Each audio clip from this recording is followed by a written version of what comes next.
আল্লাহ বলছেন জালিমকে আমি পতন ঘটাবো, তোর কোন বাপ আছে ঠেকা।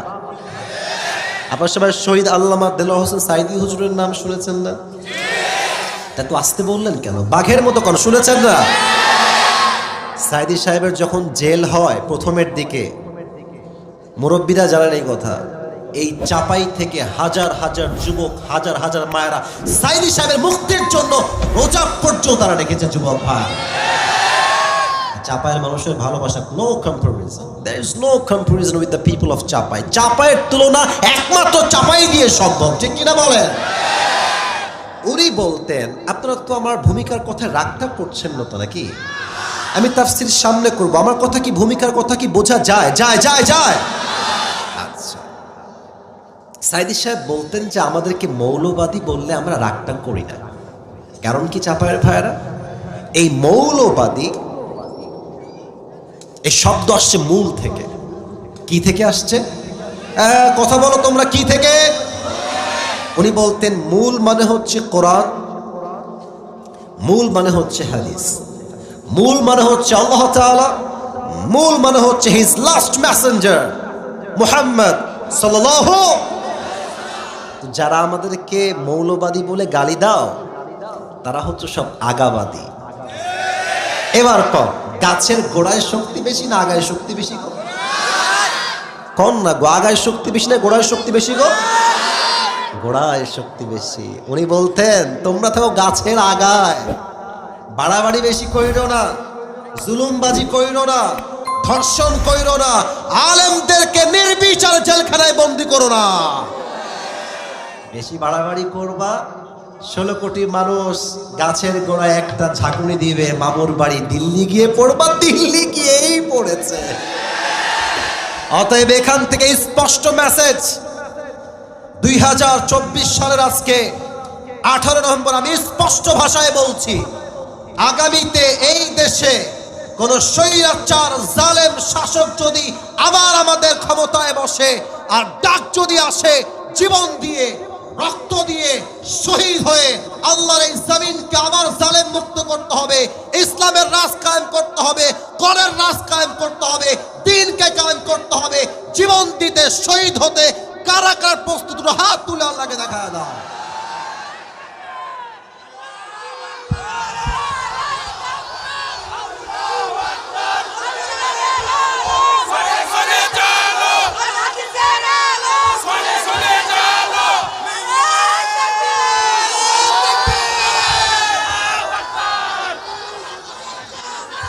মাশাআল্লাহ, আল্লাহ কবুল করুন, সকলেই মন খুলে পড়া আমিন। তাকবীরটা অনেক ভালো ছিল, বেস্ট পারফরমেন্স, বাট আমি একজন যুবককে চাই, একজন, জাস্ট অনস পারসন, একজন, একবার সুযোগ হবে, একবারই দিবা, কিন্তু বউ থাকা যাবে না, সিঙ্গেল হওয়া লাগবে। দাঁড়িয়ে একটা তাকবীর দাও, যে কোনো একজন, জোরে সুরে দাও তাকবীর।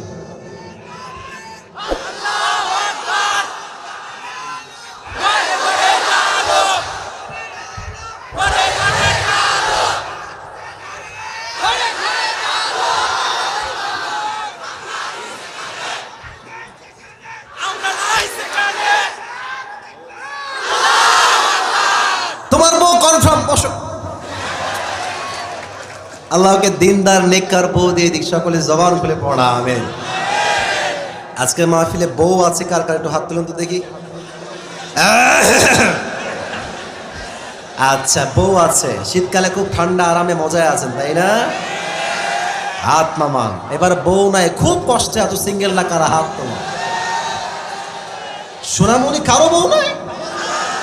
সত্যি নাই? আহা গো, সিঙ্গেল না সবচেয়ে কষ্টে আছে আমার যুবক ভাইরা। আব্বা যান টাইম থাকতে আপনার থেকে ভালো মেয়ে দেখে বিয়ে দিয়ে দেন, ধরা খাওয়ার আগে বিয়ে দেন, ধরা খাইয়ে বিয়ে দিলে কিন্তু কোনো লাভ হবে না যুবক ভাইরা। সিঙ্গেল না হাত নামাও। 3টা তাকবীর দিব সবাই মিলে, তাকবীর দেওয়া শেষ হবে, তাফসীর শুরু হবে। এই ওদিকে না, এদিকে। প্রথম তাকবীর দিবেন বিবাহিত ভাইরা, একটু কাশি দেন বিবাহিত ভাইরা। দেখবো আজকে জিতে যায় কারা। সিঙ্গেল তোমরা চুপ থাকো, জাস্ট বিবাহিতরা তাকবীর দেন। লিল্লাহি তাকবীর। হয় নাই গো, হয় নাই। মনে হয় ফেল করে যাবেন আজকে আপনারা। আচ্ছা, সিঙ্গেলরা সবাই একটা, তোমরা কি হেরে যাবা?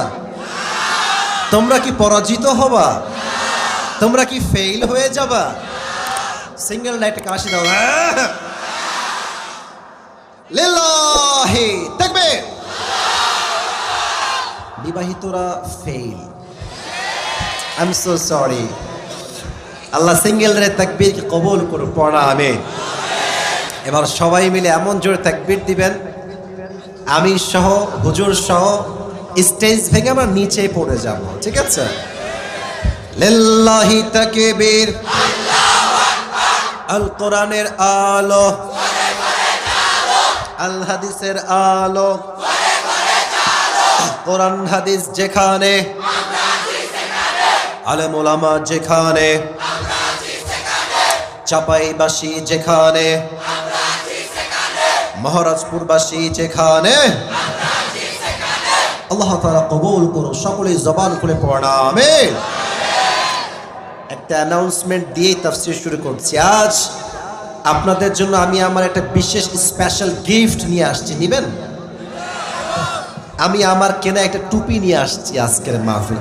সোনামণি বসো, বসো। এই টুপিটা জাস্ট একজন পাবে। কে পাবে বলে দিচ্ছি, বসো এখন, বসো। যেই যুবক আজকের তাফসীরটা শেষ পর্যন্ত শুনবে, বুঝবে এবং শেষে গিয়ে বলতে পারবে, তাকে এই টুপিটা আমি সম্মানের সঙ্গে পরিধান করাই দেবো অ্যাজ এ গিফট। নেবেন তো ইনশাআল্লাহ? मेरे दोस्त, ये नसीब की बात है, हर किसी को मिलने वाला नहीं है, सिर्फ एक इंसान को मिलेगा, सिर्फ एक इंसान। যে কোনো একজন পাবে। রেডি হয়ে যান, যদি পেতে চান এখন থেকে মনোযোগ বাড়ায় দেন। গার্লফ্রেন্ডের কথা ভুলে যাও, তাফসীরে মনোযোগ দাও যুবক ভাইরা আজকে, ঠিক আছে কিনা বলো? সবাই একটা কাশ দেন, শেষ তাকবীর দেন সবাই, লিল্লাহি তাকবীর। আজ কোরআন থেকে আমরা যে সূরার তাফসীর পেশ করব, সূরাটার নাম হচ্ছে সূরাতুত তাকাতুর। বলেন সবাই সূরাটার নাম। না, এটা চাপায়ের সাউন্ডে হয় নাই। সূরাটার নাম কি? তাকাতুর। এটা হচ্ছে কোরআনুল কারীমের এমন একটি সূরা যেটি মাক্কি সূরা। বলেন সবাই কি সূরা? এটা হচ্ছে কোরআনের সংখ্যা অনুযায়ী 102 নম্বর সূরা। মাথায় রেখে দেন, কাজে আসবে পরে। 100 কত নম্বর সূরা? এই সূরার মোট রুকু সংখ্যা হচ্ছে একটা। চাপায়ের ভাইরা কয়টা? এই সূরার অন এন অ্যাভারেজ আয়াত সংখ্যা হচ্ছে মোট 8টা। বলেন সবাই কয়টা? এটা রয়েছে 30 নাম্বার পারায়। কত নাম্বার পারা? তাহলে আমি একটু রিপিট করি, আপনারা জবাব দেন। কত নাম্বার পারা? একটু জোরে না, বাঘের মতো না বলবেন। কত নাম্বার পারা? সূরাটার নাম কি গো? এই সূরাটা 100 কয় নাম্বার?